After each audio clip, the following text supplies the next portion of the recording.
Deer Park Funland just north of Muskegon. Ken Colby reports on how the one-time petting zoo has become the largest park of its kind in West Michigan. Here's this week's success story.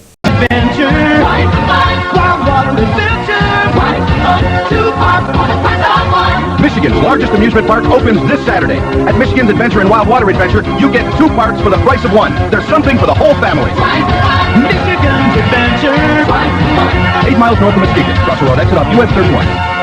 So this is pretty much what life looked like for us as a kid. Going to Michigan Adventure, skate parties, high school football. That's what it was all about for us. Even though we have little things, not little, but we had drama and violence within our community, it still wasn't on the brink of a breakdown until 1990 when the crack era took over. That has plagued that area neighborhood this summer. And 24-Hour News 8's Mark Thompson's live outside the prosecutor's office with the very latest on what they're doing. Mark? Yeah, Brett, and that progress includes the arrest of 2 individuals for open murder as well as the issuing of 10 warrants for 9 individuals on a variety of charges from weapons to assault. Now, the Muskegon County Violent Crimes Task Force, they're taking much of the credit this morning. That task force is made up of area ministers, the prosecutor's office, as well as local law enforcement. This is Prosecutor Tony Tagg, who held the office in Muskegon, Michigan for a very, very long time. He was known for being tough on the pettiest of crimes and tough on the big crimes. Like, people would go to jail for small possession of drugs for 10 years or so. At least that was the rumor. So if you came inside Muskegon County looking to break the law, Tony Tagg was not going to take it. Prosecutor Tony Tagg is sending a message this morning. I think that we had a group of young individuals who felt that they could commit crimes without... So how does Muskegon County go from high school football, amusement parks, playing outside with your friends, having an amazing time, feeling safe within your own neighborhood? Now, Muskegon has never been perfect, but it was perfect to us. But somewhere, somehow, it all changed. So remember when I told you I found the dead body? We never heard anything else about it. We found it. That was it. It wasn't on the news. Nothing. It was almost like it never happened, but it did happen. And it was the beginning of a series of things that would happen in my life. Welcome back to part 2. I grew up surrounded by sex, drugs, crime, and murder. This is my story. So let's go back a little bit. The events that happened in part 1, finding the dead body, the videotapes, the porno, all those things was happening between the ages of 9 and 10 years old, which had to be about the 3rd and 4th grade for me. So after we found the dead body, I continued to play with the biracial girls. And I call them the biracial girls is because I'm trying to avoid saying their name. So they're not identified to me as that, but I'm trying to avoid saying their name. So I go over to their house. This was the beginning of the end of our friendship. The dad taunted me per usual, looked at me, calling me ugly, bald head, just trying to make me feel really bad about myself. I don't know if he just hated himself because he was also black and had other black kids, so I'm not really sure what was up with him. But I looked him dead square in his eyes and I said, "You're gonna grow old and alone. You're gonna die alone. I hate you." And I ran off, and I never really played with them again like I used to after that. So like I said, we were in the 3rd and 4th grade, 9 and 10 years old. I was playing with new friends. They lived on a different street than me, but still in the community of Jackson Hill, and was very familiar with the term JHBG, which to this day, like I said, some of the older guys that's my age still wear it like a badge of honor. So I met new friends. We played together.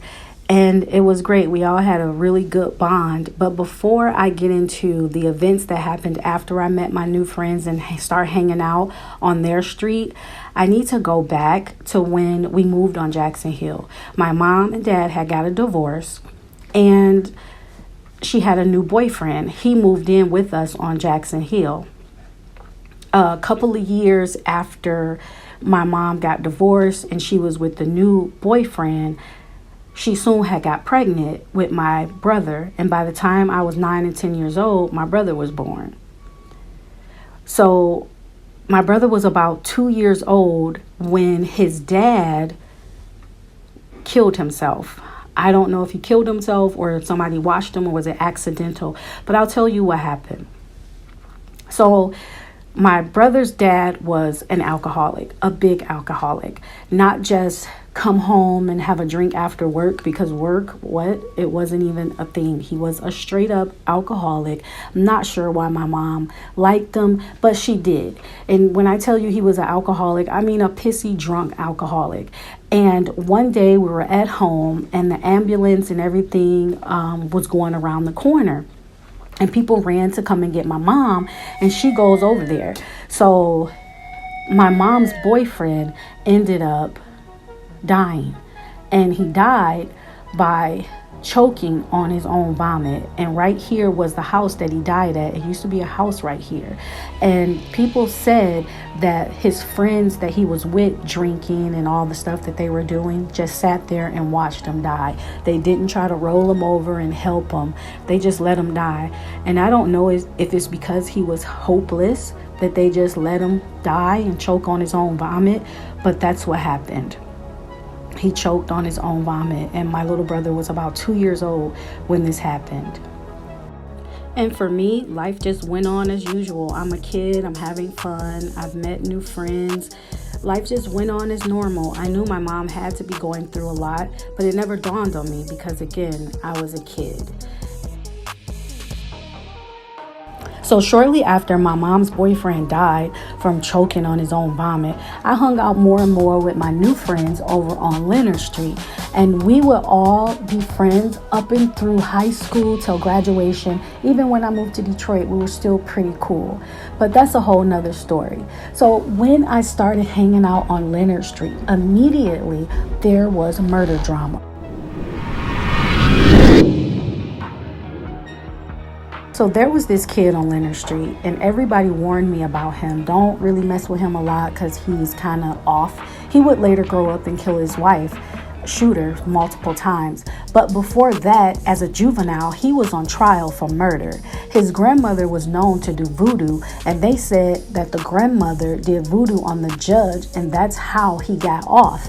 When he got off and came back to the neighborhood, everybody knew not to really get close with him because he was a little bit creepy. He was like the creepy cousin. We never felt threatened to be around him, but we knew not to be around him alone in any sort of kind of way. He was the creepy cousin of the neighborhood. So after the grandma got him off with voodoo, putting voodoo on the judge, everything kind of went back to normal on the neighborhood. Weekend barbecues at whomever house, because Jackson Hill was like a community. You could just go over people's house, play with them, and ride your bike, go to the mall every Saturday. Things were looking normal to anyone on the outside looking in. Even on the inside looking out, it was from there pretty normal for a couple of years.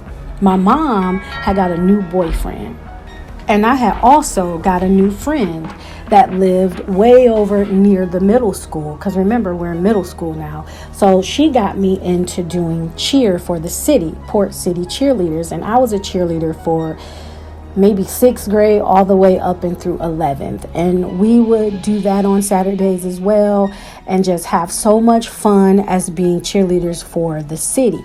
Like I said, my mom had got a new boyfriend, and my friend would come over and see this guy over to my house.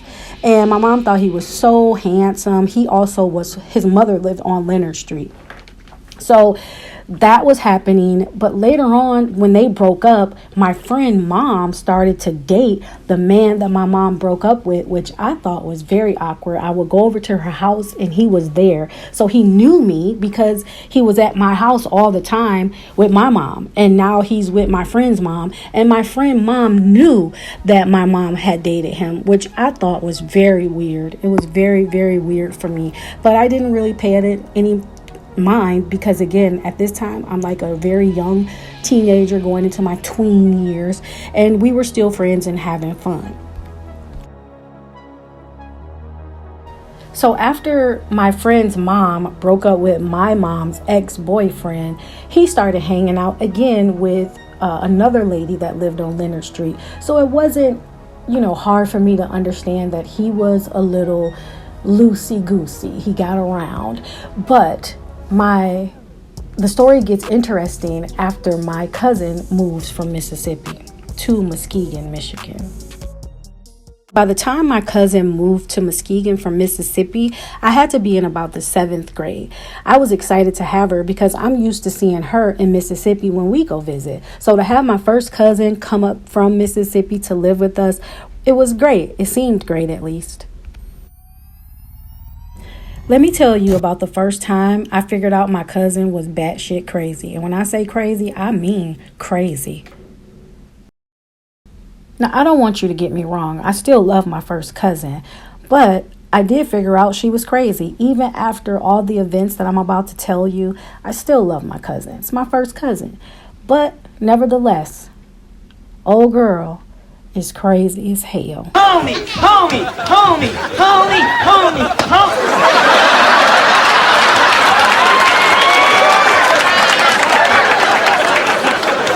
Sit down.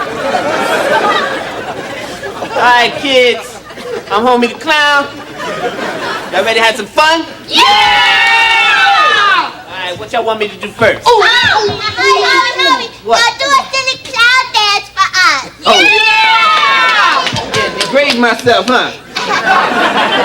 I don't think so. Homie, don't play that. So this is 7th grade. My cousin is there at my house. I just watched In Living Color with Homie the Clown. It was a new thing going on. It was brand new to the television. Everybody thought it was funny. So I had put socks inside a sock and was trying to be like Homie the Clown. And I was hitting my cousin with it, thinking she was going to laugh and thinking that it was going to be funny because the objects inside the sock was not hard at all. But my cousin did not laugh. She asked me to stop, and I didn't because I was playing and I'm a kid. And she attacked me, dug her fingers in my eye. I could feel her fingers going inside my eye and trying to gouge out my eyeballs. And I had to punch her and say, "I am your cousin," in order for her to stop. That's when I knew my cousin was fucking crazy. Okay, so fast forward, my cousin has been in Muskegon for almost a year now, and she's hanging out with the third lady that my mom's ex-boyfriend was hanging out with. Remember the guy who my mom dated, and then my friend's mom dated, and then he started hanging out on Leonard Street with the third lady. So my cousin was over there one night hanging out with them, drinking or whatever. Okay, so as they are partying and drinking, a fight breaks out between the ex-boyfriend and the lady whose house it was. And from what I hear, he was beating on her pretty bad. It wasn't looking good that he was a man beating on a woman. So my cousin intervened. And remember, I told you my cousin is crazy. Now remember, my cousin is crazy. She's from Mississippi. Mississippi is known to be the original show me state. So whatever led up to the altercation between the man and my cousin, it got bad. It got really bad. So all the witnesses that was there said that my cousin tried to intervene and help the lady because the fight was getting really bad and he was beating the lady up. So my cousin intervened, him and my cousin started to fight, and my cousin grabbed a knife. So after my cousin grabbed the knife, she stabbed the man. She stabbed him until he was dead. She killed my mom's ex-boyfriend. So as morning came, everyone in the neighborhood had heard about the events that occurred the night before. My mom was trying to explain to us what happened, and you can tell in her voice that she was in disbelief that my cousin, my first cousin, had just killed her ex-boyfriend. And you guys have to stay tuned for part 3 to see what happens next. This is the end of part 2. Next Sunday, I will be posting part 3. This is my life surrounded by sex, crime, drugs, and murder.